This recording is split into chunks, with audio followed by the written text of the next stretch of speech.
January 1, 1874. On this day, a company quietly disappeared from history.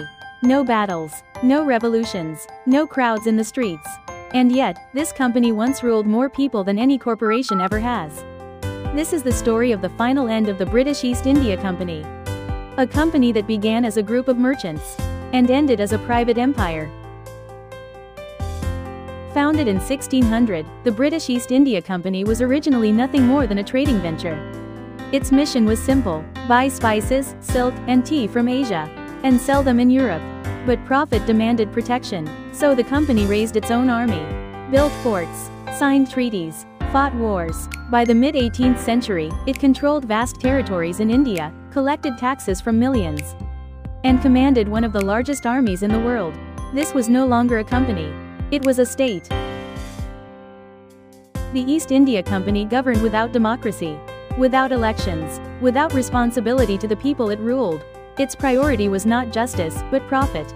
Policies led to devastating famines. Corruption was rampant. Local economies were reshaped to serve shareholders in London. For decades, the British government tolerated this arrangement, as long as the money flowed. In 1857, the system finally collapsed. Indian soldiers in the company's army rebelled. The uprising spread rapidly across northern India. What began as a military mutiny became a nationwide revolt. The British response was brutal. So was the cost. When the rebellion ended, one truth was undeniable: a private company could no longer rule an empire. In 1858, the British Parliament intervened.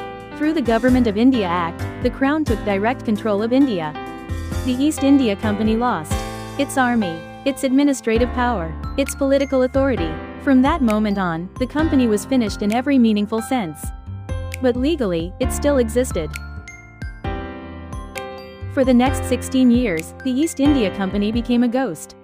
It no longer ruled, it no longer traded, it no longer fought wars. All that remained were shareholders, dividends, paperwork, a corporation with no purpose, waiting to be buried. On January 1, 1874, that burial was completed. A British law officially ended the company's financial existence. All remaining stock obligations were redeemed. The corporate body was dissolved.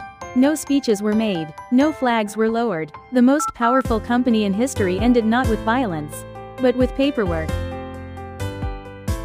The East India Company is not ancient history. It is a warning. It shows what happens when profit is given power without limits. When corporations rule people, not markets.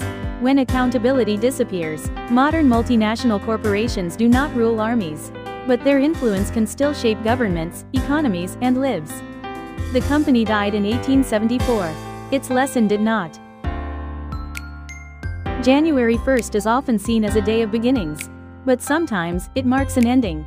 On January 1st, 1874, the world's first corporate empire finally vanished. Not with a revolution, not with a war, but with a signature.